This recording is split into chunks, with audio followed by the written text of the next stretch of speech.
মোহনা বলে, শোনো হে স্বামী, শ্রাবণ বাদর নাইকো পানি, দিনে জল রাতে তারা, এই দেখবে দুঃখের ধারা। বর্ষার প্রথম দিকে যদি দিনে বৃষ্টি হয়, অথচ রাতে আকাশে তারা দেখা দেয়, তবে সে বছর অনাবৃষ্টি হয়। প্রবতে উঠিলে কার, ভাঙা ডোবা একাকার। বর্ষাকালে পূর্ব দিকে কার বা রংধনু দেখা দিলে ডোবা নালা জলে একাকার হয়ে যায়। চাঁদের সবার মধ্যে তারা, বর্ষে পানি মুষলধারা। চন্দ্রমণ্ডলের মাঝখানে তারা দেখা গেলে মুষলধারে বৃষ্টি হয়। চৈতেতে থরথর, বৈশাখেতে ঝড় পাথর, জ্যৈষ্ঠতে তারা ফোটে, তবে জানবে বর্ষা বটে।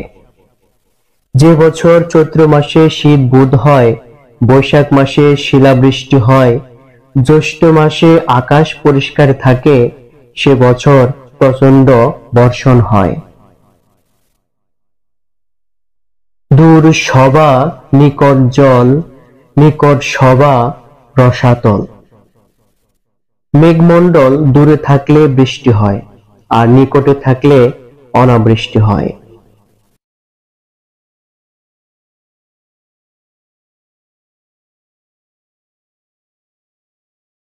শীষ দেখে 20 দিন, কাটতে মারতে 10 দিন। ধানের শীষ বের হবার 20 দিন পর ধান কাটতে হবে, মারতে ও ঝাড়তে হবে 10 দিনের মধ্যে। তারপর ধান গোলায় তুলতে হবে।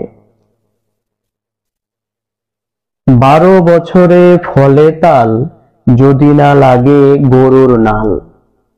12 বছরেই তাল গাছের ফল পাওয়া যায়, অবশ্য তার আগে গরু যেন ওই চারা খেয়ে না ফেলে। বাপে বেটাই চাষ চাই, তৎ অভাবে সোদর ভাই। পিতা পুত্র মিলে কৃষিকাজ করাই ভালো, অন্যথায় সওদর ভাইয়ের সাথে মিলে করা উচিত। বক বকুল চাপা, 3 পুতনা বাপা। বক বকুল চাপা, এ 3টি গাছ একত্রে বুনতে নেই। সিংহ মিন বর্জে, কলা যাবে আজ্যে। ভাদ্র ও চৈত্র মাস বাদ দিয়ে অন্য সকল মাস কলা গাছ রোপণের উপযুক্ত সময়।